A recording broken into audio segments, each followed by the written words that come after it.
Vous savez, comme tout le monde, j'aime bien voir de quoi un produit a l'air avant de l'acheter.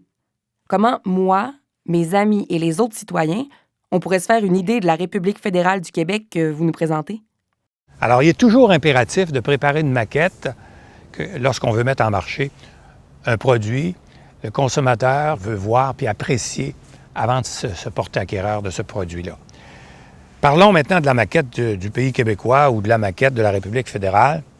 Elle permettra d'en dégager les grandes lignes. Mais la maquette va aussi répondre à de multiples questions que se pose la population. Par exemple, qu'arrivera-t-il de la santé? Qu'arrivera-t-il de l'éducation, de la justice, la monnaie, les frontières? Est-ce que la justice va être partagée entre les régions puis l'État central québécois? Qu'arrivera-t-il des prestations de retraite pour les personnes âgées, les allocations familiales? C'est des questions légitimes. La maquette nous permettra également de montrer la grandeur de la République. Au niveau de la démographie, par exemple, la population, nous serions le 100e sur 193. Comparable à quoi? À qui? L'Autriche, la Suisse, la Suède, la Norvège, la Finlande, le Danemark, etc. Au niveau du territoire, le 18e sur 193. Plus grand pays au monde. Arrêtons de penser qu'on est petit, je le répète souvent.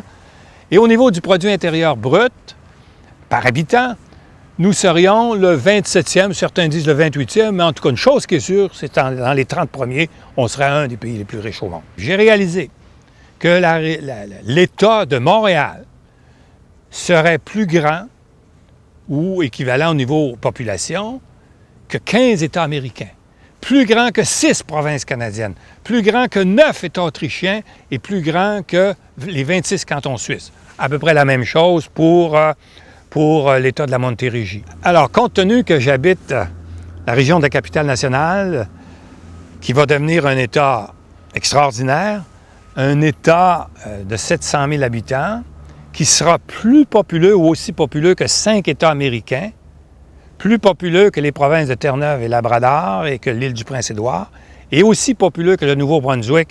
Donc, l'Amérique du Nord, il y aura une république américaine qui est anglophone, une monarchie anglophone avec le Canada, une république espagnole avec le Mexique et une république francophone avec le Québec.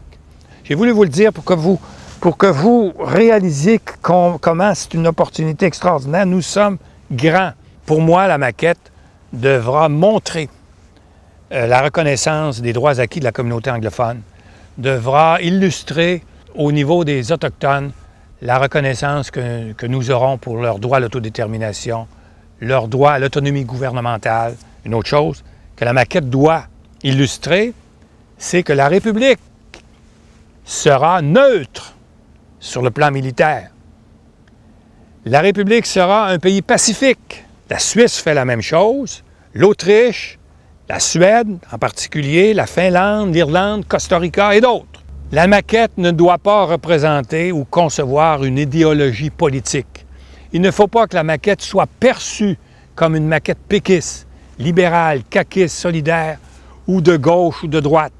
Il faut que la maquette permette à la population du Québec de voir que le pays québécois, ce qu'il sera, et de percevoir qu'il va remplir mieux son rôle que le concurrent actuel, qui est la province canadienne du Québec. Qui achèterait une automobile sans la voir en se fiant uniquement à la parole d'un beau parleur vendeur?